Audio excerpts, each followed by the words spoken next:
Good morning everyone. आज हम अध्ययन करेंगे साख निर्माण, क्रेडिट क्रिएशन बाय बैंक। ये आपके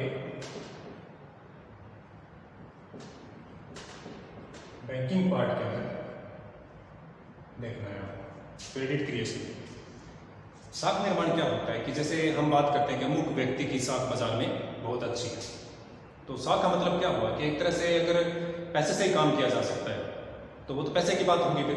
तो साख की वैल्यू कहाँ पे आती है? जब पैसे का काम पैसे की बजाय क्रेडिट द्वारा किया जाता है तो उसको क्या कहा जाता है? साख कहा जाता है। तो बैंक अब साख का निर्माण कैसे करेंगे?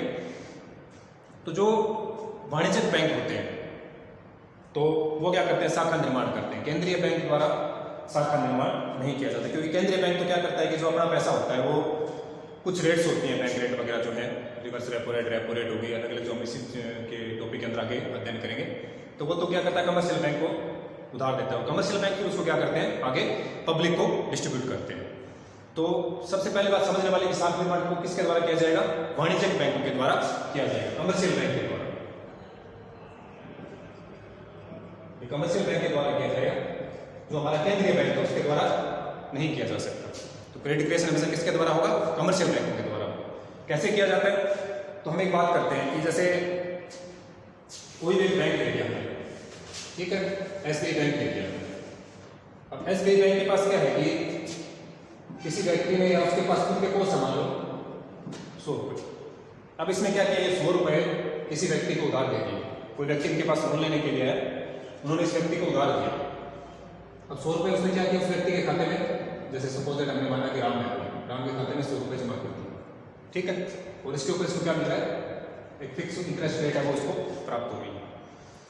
तो इसके पास कितने रुपए थे? 100 रुपये। 100 रुपये के ऊपर इसने कितने का बिजनेस किया? एसबीआई ने 100 रुपये। तो इसमें क्या साख निर्माण दिख रहा है आपको? यहाँ पे इसकी वैल्यू भी 100 रुपये, इसकी वैल्यू भी 100 रुपये। हाँ ठीक है, इसके द्वारा इसमें कुछ ब्याज आगे किया, इसकी इनकम हो गई, साख निर्माण नहीं कर जा सकता इसको। तो फिर बैंक करते कैसे साख निर्माण? क्रेडिट क्रिएशन कैसे किया जाएगा बैंकों के द्वारा?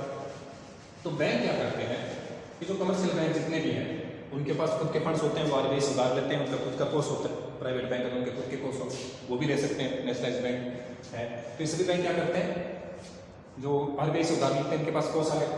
अब वो क्या करते हैं, जैसे कि हमने माना कि जैसे 1000 रुपये कोई बैंक ले लिया हमने, पीएनबी बैंक ले लिया, 1000 रुपये इसके खुद के कोष है। अब ये क्या करेगा कि कुछ शर्तें होती है, किसकी लगाई गई? आरबीआई, ये जो केंद्रीय बैंक है हमारा, उसके द्वारा शर्तें लगाई जाती है कि कुछ परसेंटेज आपको क्या है अपने पास रिजर्व रखना होता है हमेशा के लिए। वो अलग अलग हो सकता है, हमेशा चेंज होता रहता है, जैसे कि आपका सीआरआर हो गया, एसएलआर हो गया। ये क्या होता है हम देखेंगे, सीआरआर कैश रिजर्व रेशो होता है, जो कि एक निश्चित अनुपात में क्या होता है, जितनी उसकी जो टाइम देता है एनडीटीएल होता है, उसका कुछ परसेंटेज उसको बैंक को अपने पास नकद के रूप में रखना होता है। इसी तरह एसएलआर होता है, उसको भी एक वैधानिक दायित्व अनुपात बोला जाता है इसको। ये भी जो उसकी एनडीटीएल होता है उसको कुछ परसेंटेज को अपने पास रखना होता है। नीर अमाउंट के दोनों जो मिलकर आते हैं तकरीबन 20 से 22% के आसपास आते हैं, जो बढ़ते घटते रहते हैं। तो यानी जो 1000 रुपये है, ये क्या आरबीआई के अनुसार बैंक को क्या रखना पड़ेगा? अपने पास रखना होता है कि आपसे ये मान के चलते हैं कि कभी भी किसी भी व्यक्ति द्वारा जो पैसा बैंक में जमा कराया गया है वो कभी भी मांगा जा सकता है।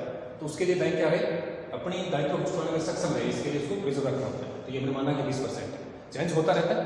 एक उदाहरण के रूप में समझ रहे हैं कि साख निर्माण कैसे होता है। तो 1000 का 20% की बैंक क्या करेगा? अपने पास रखेगा, यानी कितने रुपए? 200 रुपये हमेशा अपने पास मेंटेन करके रखेगा। अब इसके पास ले कितने? 1000 रुपये, 200 रुपये इसको अपने पास रख ले, तो इसके पास कितने रुपये बच गए? ये मान के चलते हैं कितना रिजर्व हमारे पास है, यानी हम कभी भी अपने दायित्व चुका सकते हैं, कोई मांगने आएगा तो। इस 800 रुपये को क्या किया जाए? ये क्या करते हैं, इस 800 रुपये को दोबारा से लोन के लिए अपने कोष के रूप में काम में लेते हैं। इसका 20% इन्होंने अपने पास रखा, यानी लगभग 160 रुपये। अब 800 में से 160 रुपये घटाए, ये आपके 640 रुपये बच गए इसके पास। 800 में से 160 घटा दिया, तो 640 आपके पास रिमेनिंग अमाउंट बच गई। अब ये क्या करेंगे? ये अपने पास रख रखे हैं, ये 160 भी अपने पास रख रखे हैं। अब ये 640 को क्या करेंगे? वापस अपने कोष के रूप में काम में लेंगे। इस 640 का फिर क्या करेंगे? 20% अपने पास रखेंगे और रिमेनिंग अमाउंट क्या करेंगे? फिर वापस काम में ले लेंगे। तो 640 का फिर इन्होंने 20% किया, 128 रुपये। तो ये जो 128 रुपये आया आपका, ये 128 रुपये क्या करेंगे, ये अपने पास में रिजर्व के रूप में रख लेंगे। और रिमेनिंग अमाउंट जो आपकी है वो क्या करेंगे, जो रिमेनिंग बैलेंस फिगर बचेगा, यानी जो आपकी 640 है उसमें से आपने 128 लेस कर दिए। अब जो फिगर बचेगी ये वापस वो क्या करेंगे, आगे फिर अपने कॉस्ट के रूप में यूज करेंगे। अब जो ये बची फिगर है इसका फिर 20% अपने पास में रखेंगे, तो रिमेनिंग फिगर फिर क्या लोन के रूप में इशू कर देंगे। फिर इसका अमाउंट को क्या करेंगे, 20% अपने पास में रखेंगे और आगे देते रहेंगे। तो आपने देखा कि ये एक तरह से क्या पैसा इसके पास कितना था, 1000 रुपये, यानी 1000 रुपये का सीधा जैसे अपने पहले एग्जाम्पल में देखा तो क्या करता है, 1000 रुपये से खाते में डाल देता और 1000 रुपये के ऊपर 1000 रुपये का काम करता, कोई भी साफ निर्माण नहीं। अब 1000 रुपये के इसने शर्तें भी पालन कर लिया RBI, और इसने क्या किया, 1000 के रुपये इसने कितने पैसे उधार दे दिए, पहले 1000 दिए, फिर 800, फिर 640, इस तरह क्या जब तक ये पैसा खत्म नहीं होगा ये चैन क्या रहेगी आपकी कंटिन्यूस चलती रहेगी। तो यानी 1000, 1800, 640 ये सारे जोड़ते हैं तकरीबन, जैसे अगर हम मान के चले एक सर्किल बनता है तो 20% के ऊपर अगर हम मान के चले तो 1000 के ऊपर क्या करता है, 5000 रुपये की उधार दे सकता है। पैसा किसका, पब्लिक का, किसने जमा करवाया, उसके कुछ परसेंटेज अपने पास रिजर्व में रखे, बाकी क्या किया और लोगों को लोन दे दिया, फिर उसका कुछ परसेंटेज अपने पास में रखा, बाकी लोगों को लोन दे दिया। तो यानी 1000 रुपये के ऊपर इन्होंने काम कितने का कर दिया, बिजनेस कितने का कर दिया, 5000 रुपये का।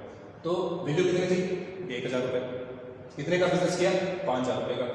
तो कुल साख निर्माण का कितना हुआ, 5000 का, और नेट साख निर्माण अगर बात करेंगे तो आपका कितना था, 1000 आपकी वैल्यू थी, 5000 आपने निर्माण किया, नेट 4000 आपने क्या कर दिया यहाँ पे साख का निर्माण। ये क्रेडिट क्रिएशन हुआ, यानी जो आपके पास वैल्यू है उस वैल्यू को आपने कितना बड़ा, उस वैल्यू से आपने काम कर लिया।